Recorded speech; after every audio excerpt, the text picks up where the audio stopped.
Hello friend welcome back to my channel सांग माने मु आज प्रस्तुत करुछि ब्रेड आमलेट। सांग माने आज आम एक नुआ स्टाइल ब्रेड आमलेट प्रस्तुत करिबा। तो चलंतु वीडियोटी आम आरंभ करिबा। तो सांग माने जदि आपण माने मो चैनल नुआ चैनल टी को लाइक शेयर सब्सक्राइब करि नेबे, तळे थिबा बेल आइकन टी को दबाई नेबे। सांग माने वीडियो जमार भी स्किप करंतु नाही, प्रथम रु शेष पर्यंत देखिले भलो भाबरे बुझी परिबे। तो चलंतु वीडियोटी आम आरंभ करिबा। ब्रेड आमलेट बनाई प्रथमे देखो मु 3टी अंडा नहीं गोटे बाउल रे देखो अंडा गुड़िक मु फटैकी नहीं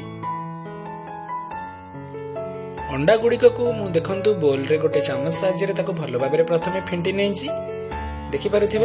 तो मुझे प्रथमे आड करुच्ची 2टी कंचा लंका मुझे देखो छोट छोट करके काटिकी आड करी धनिया पत्र देखो मुझे आड कर टे भल टेस्ट आसापी। गोटे कटा पियाज मुझे नहीं पूरा छोट छोट करके काटिकी नहीं गोटे कटा टमाटो मेथर आड कर उपरू आड करुच्ची गोटे चामच हल्दी पाउडर, हाफ चामच लंका गुंडा, स्वाद अनुसार लुण, हाफ चामच मुझे ब्लैक पेपर आड करुच्ची टे भल स्पाइसी होगापाई। देखो ताको मु भल भाव पूरा गोटे चामच साहाय्य मिक्स कर देखिपे गोटे सुंदर बैटर मोर रेडी हो जाइए अंडार। सेम आप जमी घरे आमलेट प्रस्तुत कर टाइप रेडी करेंगे। देखो मुझे स्लाइस ब्रेड नहीं साइज देखो टे बड़ नहीं भल हाँपाई।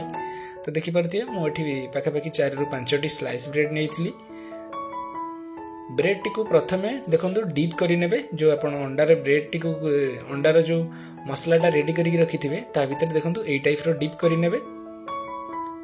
देखो भल भाव अंडा मोर लगी जाइए। मु गोटे पैन देखो नहीं पैन टी देखो 2 चामच मुझे तेल नहीं आप बटर किंबा ऑयल नहीं पारे। तो देखिपे भल भाव गरम होला मु डीप करके रखी ब्रेड टी टाइप पकई नहीं देखो ऊपर मोर किसी मसला लगे ना मु गोटे चामच साहाय्य देखो किसी अंडार मसला जो थिला सेटा मु दे दूची टिके भल भाव लगी जाइए। देखो एपरी भाव आप पूरा भल भाव लगे नेबे। गोटे पट साइड 2 मिनिट भल भाव कुक है देखो मु पलटे नौची देखिपे केते सुंदर भाव गोटे पट साइड मोर कलर हो जाइए। देखिपे भल भाव टमाटो पियाज और अंडा देखो गोल्डन ब्राउन हो जाइए। एपरी भाव देखो मु 2 पट साइड भल भाव पलटे नहीं देखिपे केते सुंदर भाव मोर ब्रेड आमलेट रेडी हो देखिपे। ब्रेड आमलेट देखो ऊपर मुझे प्रेस करके नौची चिपिकी भल भाव जदि कंचा थी भल भाव कुक हो देखिपे ऑलमोस्ट मोर भल भाव कुक हो जाइए। 3 ରୁ 4 मिनिट मध्य रेडी हो खास करके छुआ मान सकाल सकाल ब्रेकफास्ट रे बहुत पसंद आसीबो। तो देखिपे मु किछि चिली जाऊ टमाटो सॉस नहीं आ देखो गोटे प्लेट रे ताको सर्व करी नौची केते देखिपे केते सुंदर भाव मो ब्रेड आमलेट रेडी होइछि। आपण को सकाळे रे ब्रेकफास्ट किंबा इवनिंग रे आपण खाई परिबे। तो देखिपे केते सुंदर भाव मोर रेडी होइछि।